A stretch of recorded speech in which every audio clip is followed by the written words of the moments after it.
Church of the Holy Sepulchre in Old City, Jerusalem right now. And there would be some scholars who would say that when the earliest Christians said that Jesus rose from the dead, they never intended for people to believe that it was a bodily event that would leave behind an empty tomb. Rather, they suggest that resurrection was simply a metaphor used to suggest that the person was now vindicated by God, especially when referring to a Jewish martyr. In that case, Jesus would have been just the most recent to step in a long line of Jewish martyrs, and that God had vindicated them, and that's what is meant by the term resurrection. Surprisingly, this is perhaps the most easily refuted objection to the resurrection that there is.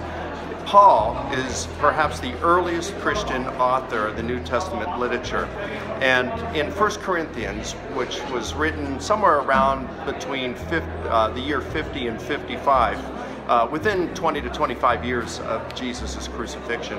In 1 Corinthians chapter 15, verse 20, Paul says, Christ is the first fruits of those who sleep, meaning that Christ is the first to be raised from the dead with a resurrection body, and at the general resurrection, which began with Jesus. And in verse 23, he answers the question of when believers will be raised, and he says, each in his own order. Christ the first fruits, after that those who belong to Christ at his coming.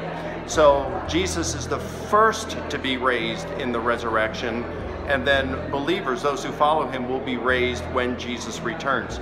So contrary to what some scholars would say, that Jesus was just the last person of most recent to step in a long line of Jewish martyrs to be vindicated by God, the earliest Christians were proclaiming that Jesus was the first fruits. By his resurrection, he was the first to be raised in a resurrection body, and that those who follow him will be raised when Jesus returns.